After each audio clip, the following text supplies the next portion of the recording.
Let's go. All right. So, what? Okay. So today, I wanted to start. Before I began, I wanted to start talking about a person's motivations for math and why they might not like math. So I think the biggest thing I want to talk about today is peer pressure. Now, peer pressure is when, you might not know if you're being affected by peer pressure because you just want to fit in. It's when everybody else is doing something and they scrutinize you, not scrutinize, but they stigmatize you and criticize you for not doing it yourself.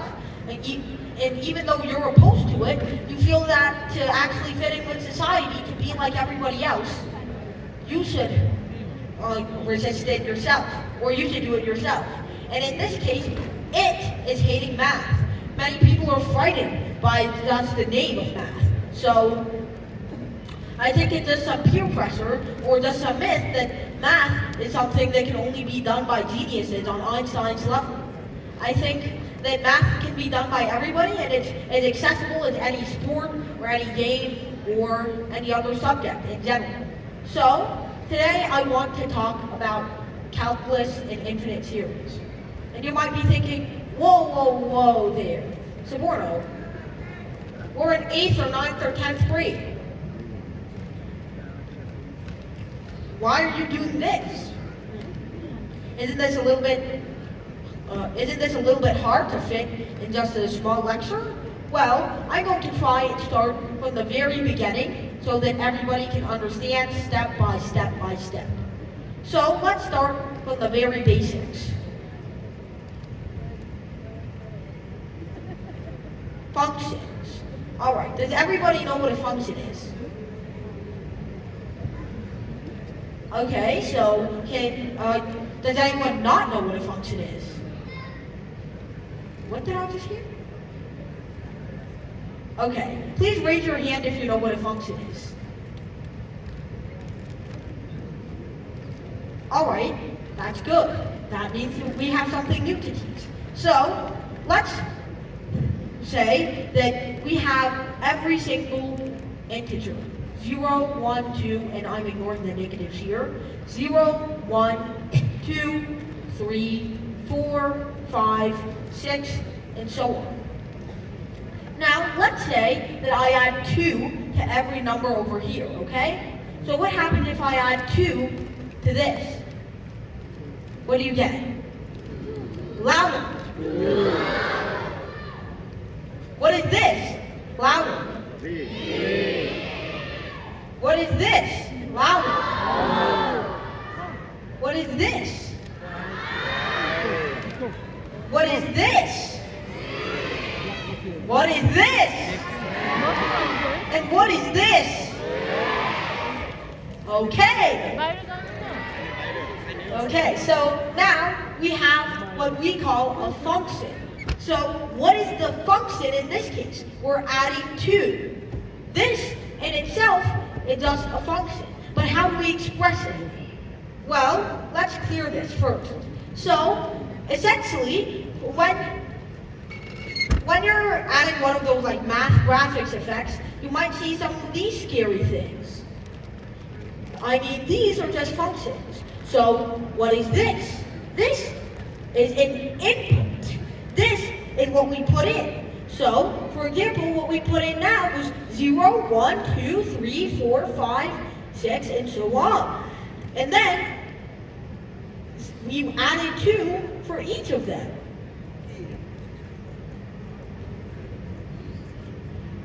And then, what were our results from top to bottom? What is this? It should be a little bit louder next time. What is this? 3. This? 4. And I think we can do this pattern again. So, this is the output. This is the X, and this is the Y.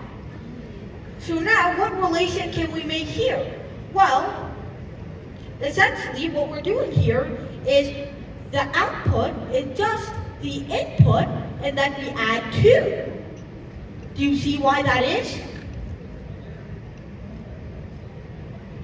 Is that a yes or a no? You can't just nod your head. Louder. Yeah. I don't know why I heard a no. But okay. So this is the concept of a function. So now let's try and make sense of this scary thing. Y equals 3x squared plus 7. So, in this case, we already know the x. The x is just all of the integers. Of course, there are some others up this way, but here are the integers. And then, what is this anyway? Well, this is 3 times x squared. What does that mean? Well, it's just the input times itself. And then we're adding 7. Alright, so first of all, what is 3 times 0 times 0 plus 7? 7. Louder. 7. 21. Okay. And then, what is 3 times 1 times 1 plus 7? 10. 8? 10. Wait, what? Oh, 10. Okay, good. What is 3 times 2 times 2 plus 7? 19. What?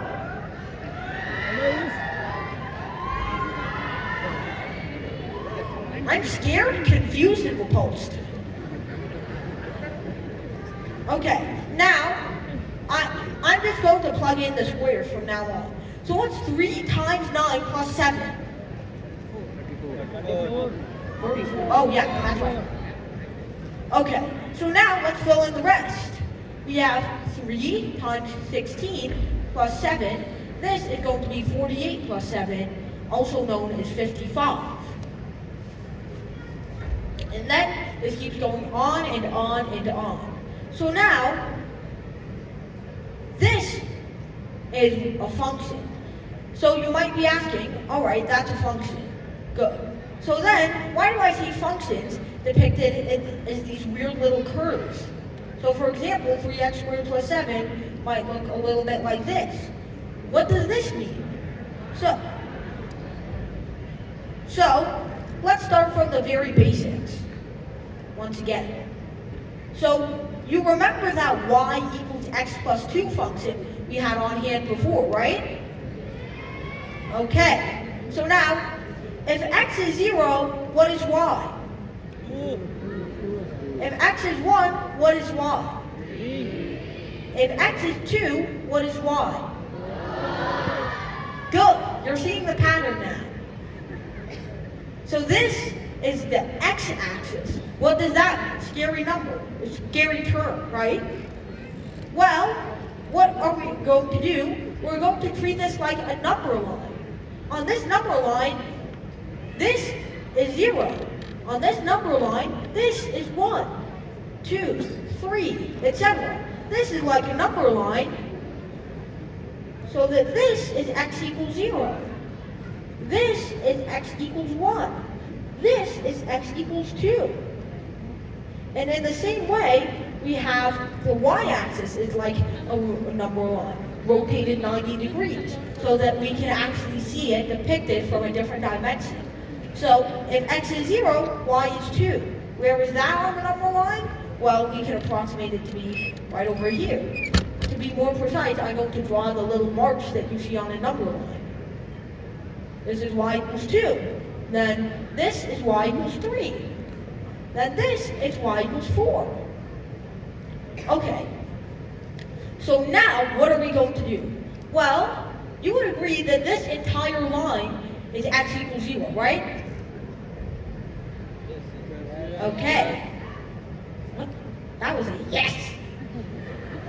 Okay. So then, you would agree that this line right over here is y equals 2, right? Yes. Okay. So then, what? Oh, I want someone to come up here and tell me the intersection of this line x equals 0 and this line y equals 2.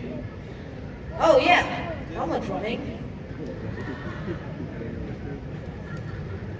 Oh, he's running outside.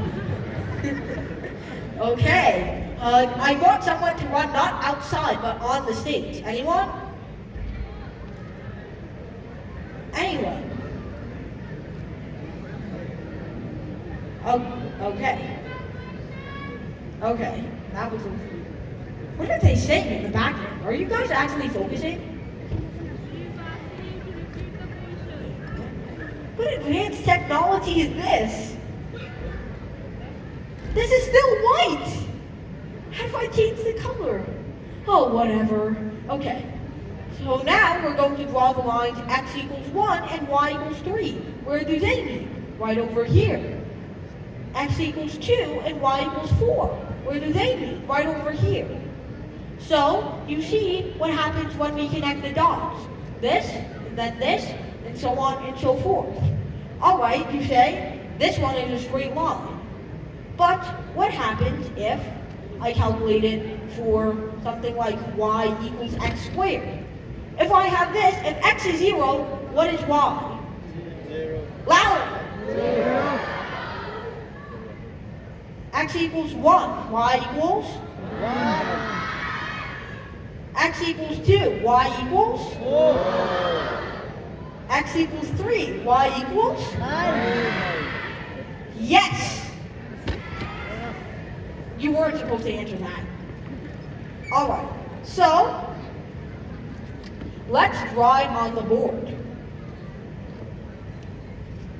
Alright, so here's number line number 1. We have 0, we have 1, we have 2, we have 3, we have 4, we have 5, we have 6, we have 7, we have 8, and we have 9. And now we're going to draw that on the y-axis. We have 3, we have 4, we have 5, 6, 7, 8, and 9. Alright, so when x is 0, y is? Okay, so where do we put it? Right here? Alright, x equals 1, y equals? 1. So where do we put it? Right here? Yes. X equals 2, y equals 4. So where do we put it? Here? Yes. Alright, x equals 3, y equals 9. So where do we put it? Here? Uh-oh, that's y equals 8. Are you telling me that 3 times 3 is 8? So maybe pay closer attention. Do we put it here? Do we put it here? Yeah! Okay, but now let's look at the graph. We connect the dots. 1, 2, and 3. The dots are connected, but does that mean that this graph just looks like this, a bunch of straight lines? No. And why is that?